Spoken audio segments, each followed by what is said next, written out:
So I was having a discussion with a few students the other day about extracting your ideas from your brain and the power of putting it on paper, right? I have seen over time, including myself, that people have a tendency to keep their ideas in their minds and think that's enough, right? In order for them to actually execute on an idea, especially in animation. So today, I would like to explain to you the power of this idea of extracting your ideas from your brain, putting it on paper so you can visualize it, and why this is essential for an animator and how it makes your life much easier.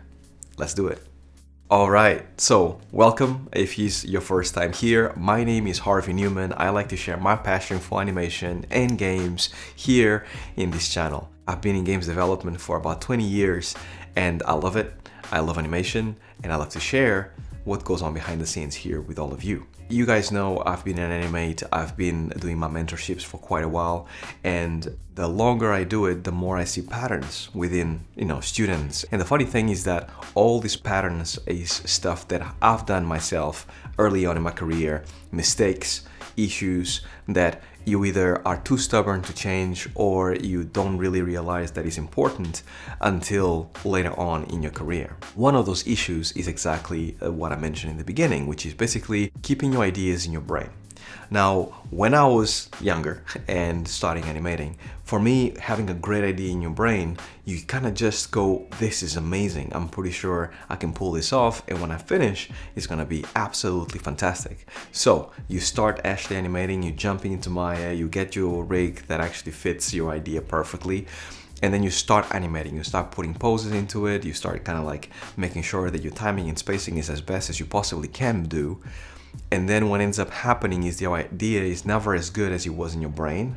And then the longer it goes on and the more you start going into blocking and then going into spline and all that good stuff, the more you start realizing that your idea in your brain was nothing like the reality of things, and then you end up being very frustrated.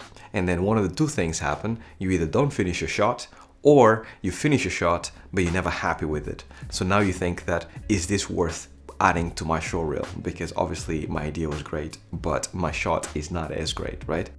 Or, especially very, very early on, I would convince myself that the shot is as good as I thought, but everyone else could see that this shot was nothing great. So, how do you remedy that, and how do you actually make sure that that doesn't happen? Now, the very first step is you need to actually stop being stubborn, as I was, right? Because the brain, although is an amazing machine of ideas, is not so good at retaining information, right?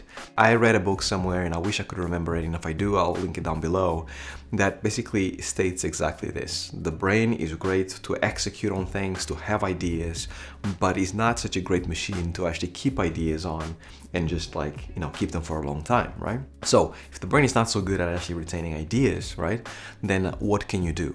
Now, animation is very heavy into actually using your brain throughout the whole period that you animate. Doesn't matter if it's a week or a month, you actually have to use your brain all the time, and it takes a lot of power, brain power, right? So the very first thing that you can do whenever you have an idea is to externalize it the best way you can. Now, by that, I mean you have an idea, make sure that first thing that you can do, which is the easiest thing, is just write it down in as much detail as possible.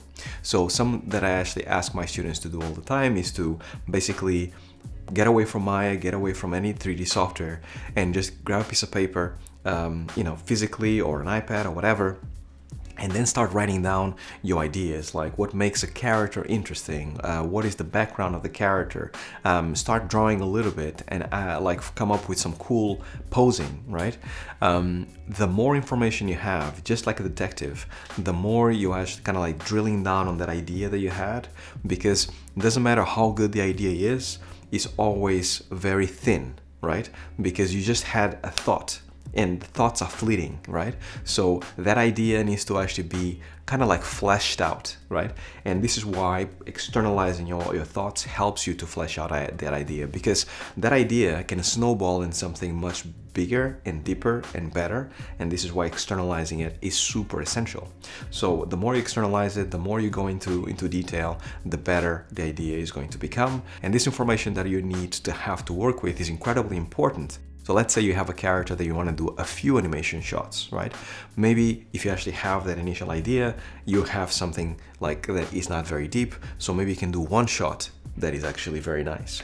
But what happens if the character is jumping? What happens if the character is crying? What happens if the character needs to give a hug to another character, right? What kind of mental state are they in? What kind of like body traits do they have? What kind of background do they have? All the things that has happened in any person affects their decisions today. So you need to find out exactly what this character is about. So the more information you have, the better you're going to be as an animator. You're gonna be able to give subtlety to your character, right? So once you have amalgamated as much information as possible, and you have video references and drawings, and you actually wrote a bunch of stuff, and you can take as much time as possible, especially if you're not on a deadline and you have to work on your own shot, and let's say you actually have a short reel that needs to be ready 6 months from now, then just take a week. Take a week to actually really exhaust all the ideas possible.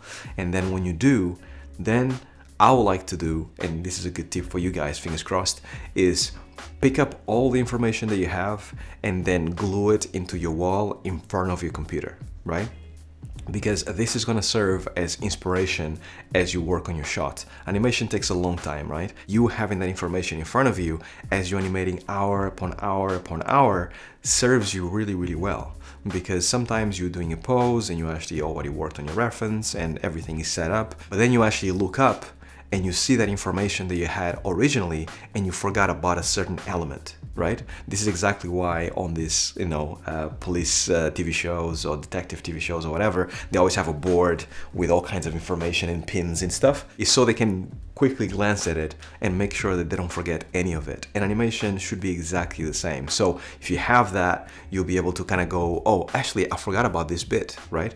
Or if you're stuck for an idea, or if you're stuck for a pose, take a moment, let go of your mouse, let go of your keyboard, and just chill, you know what I mean? And just look up and just think about how would you tackle this issue that you are stuck on, right? And having that information in front of you helps you a ton to kind of like get unstuck, right? Because this is basically, the idea that you had. So that is basically what I would like to say. Externalize your thoughts. Don't trust your brain as much as you like to actually have the idea and then go straight away and animate it because you think it's the best idea possible. Don't do that. Trust me. It always leads to not having it as best of an animation as possible. You going out and drilling that idea and making sure you flesh it out as best as possible, that is what gives you a really good animation at the end of the day. And that is it.